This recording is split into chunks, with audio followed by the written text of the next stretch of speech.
As far as I'm concerned, this is the only downside to snake plant, and that's blight. It's this gooey kind of disease that snake plants can get, and it can just pop up.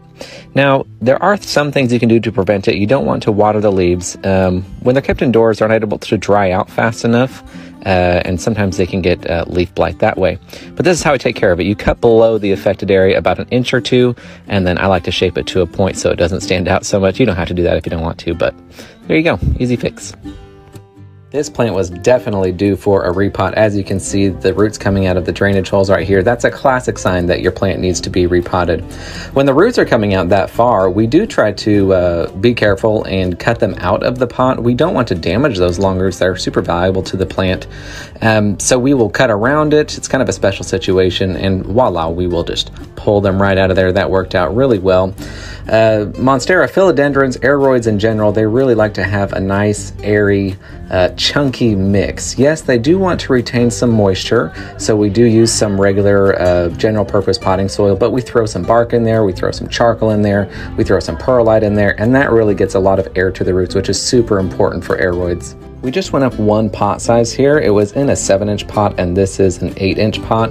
You want to make sure to just go up 1 to 2 pot sizes whenever you repot, which is usually about 1 to 2 inches larger than the root ball. That's going to keep the soil to root ratio balanced, and you don't risk overwatering nearly as much as if you were to use a bigger pot. Make sure you tap the sides and kind of scrunch them in there, pack the soil down so that it gets in all the little nooks and crannies around the root ball so that it can stay hydrated. But after that, that's basically it. Repotting Monstera is super easy. They are very forgiving, and voila, she's ready for another year. Here's how we successfully hang our plants. I like to first go up there and see how it's going to hang, how close to the window it's going to be, what's the plant's view of the sky, make sure to get wife's approval, of course, and then we drill in to the wall there, make sure the hole is big enough for your tool. Now, I like to use these swag hooks. They work really well, especially if you're not drilling into a stud, so get it up there above the drywall and screw it in and just hang it up. It looks pretty good. The most important part here is that you're hanging the plant low enough so that the plant can see a good view of the sky, especially for these Hoya here. And of course, make sure the hook is rated for the amount of weight it'll be holding.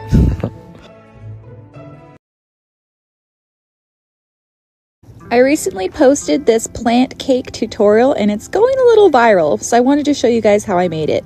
I start every cake off with actual cake. This is my easy chocolate cake. I love the flavor and it's so easy to make, paired with my easy buttercream. Make that nice and round. This is going to be the base for the part of the cake that looks like the pot. Then I covered the whole thing in some marbled modeling chocolate to kind of give it that natural terracotta look. And I spent way too long smoothing this out to make it look perfectly imperfect with all those little cracks and stuff. Thought it turned out pretty good. And then I added some little feet to make it look like it was standing up. And then it was time to make all of the wafer paper leaves. Yes, the leaves are edible too. Avalon loved helping me with this part, and it's nice to involve her whenever I can because she's my little shadow. And then I used some floral wire to give the leaves some stability, and I painted on this gelatin mixture to basically make it a giant gummy. Peeling them off the plastic is my favorite part, so satisfying. Then I cut them all into beautiful Monstera-like leaves, but I wanted to make this a variegated Monstera with some white pieces because that is my dream plant, and as a plant lover, you know, you got to make the plant that you would want to have the most, right? So these are how all of the leaves turned out. There's so many of them, and this is the final result. What do you guys think? Do you like my Monstera cake? This peace lily just loves to give me problems. This plant is perfectly healthy, but she's got a little bit of a problem in the stem area, and lucky for her, I am a problem solver. So what I'm about to do is make a band-aid for Miss Lily.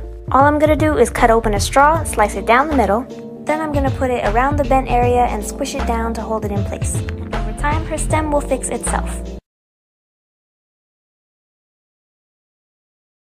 Don't worry, bestie, I got you. First things first, make sure we have no nastiness in our prop jars. If your plant has a node, you always want to make sure you keep that part intact. Roots grow from there, so we need that part. Next, if your leaves are droopy, that just means that your plant is literally dying. So diagonally cut off the tip, and what I like to do is add some hydrogen peroxide to give it some oxygen. It just helps it breathe better. Then you put it in a clean jar with fresh water, make sure those nodes are covered, and most important, put it in a super sunny spot until roots grow back. I love San Francisco. For the first time ever, I visited Japantown specifically to look at this store. I was surprised to find giant versions of some plants that I've been wanting for a really long time, along with some other plants that I never really expected to see in person. But if there's one thing about this store is that you're gonna get what you pay for, because a lot of these plants were way bigger than I expected to be. And you can most definitely tell that the owner actually cares about the plants. So if you're ever in the area, most def check this place out.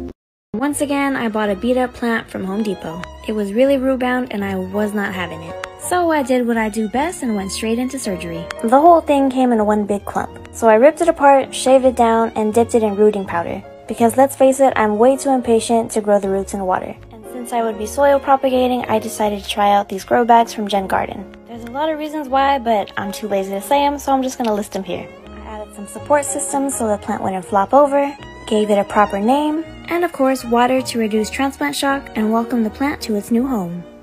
Everything changed when we started to teach our customers this light trick. So we teach that this is indirect light because the light is shining on the plant indirectly through the window. Because if the light hitting the plant means it's direct light, this would also be direct light, and this is actually low light. So what we found was people were putting their ficus, their bright light plants, in actually low light scenarios because light beams were hitting their plants through some part of the day. But this is actually the only direct light when the light is actually shining directly on the plant without any obstruction. A customer returned this fiddle leaf fig after 2 years of owning it. She wasn't unhappy with it or anything, she was just kind of over it. So we decided to take it in. It was in desperate need of a repot. You could see right there that the soil is very cracked and dry. It's become what's called hydrophobic, and that's actually where the soil has been dehydrated for so long that now it repels water. It's not able to kind of take the moisture in down to the root ball. So we got to take care of that. We didn't really need a larger pot on this plant, but more so just refreshing that soil so that it's able to accept water once again. So here I am loosening all the root ball. I like to take a little bamboo stick, massage it with my fingers, try to get as much of that old, dry, crusty soil off as we can. Now because I'm not going any larger in pot size, we're just going to trim some of the roots off, never more than 1/3 at a time though. Just a little bit off the end is perfectly fine. Here we're going to mix up our soil. For fiddle leaf figs, I like to do 1 part moisture retention material and 1 part moisture draining material. In this case, we're doing some cocoa coir, we're doing some perlite, we're doing some vermiculite, and some orchid bark, and that's going to give a nice airy mix that still supports the tree and most importantly is going to be able to hydrate those roots. Make sure you knock around the ends right there so that all of that soil is getting down into and around the root ball. You don't want to miss anything. You don't want to have any gaps. Of course, make sure to firm up the soil around it as well so that it can support the height of the tree. That's super important. And here we go. The finished product that's going right back in our room. One job when it comes to watering your houseplants, and that is to saturate the entire root system. The best and easiest way to do that, especially when you have a lot of plants like we do, we have found is bottom watering. So I pour my water into the pot just like this. There's no drainage here. And then this pot, the nursery pot, has drainage, so it will soak up the water from the bottom just like that. Drop it in. We like to do it like before we go to work in the morning and then check on it in the afternoon when we get home, or sometimes we'll do it before bed and then in the morning check the topsoil. Once the topsoil is wet, you know that you've saturated the whole root system. And at that point you can just dump out any excess water so nothing is left sitting in water for too long. The one thing that you should remember when you're bottom watering is to about once a month do top water. It's just an easy way to make sure that there's no mineral buildup. 99 times out of 100, a bottom leaf that is yellowing off is perfectly normal. Oops, there we go. But let's do some other checks to make sure. So, one thing we want to do is check the backside for pests. Spider mites and mealybugs and thrips. Especially like to hide on the back sides. Got to look in the crevices as well. Look for scale along the stems.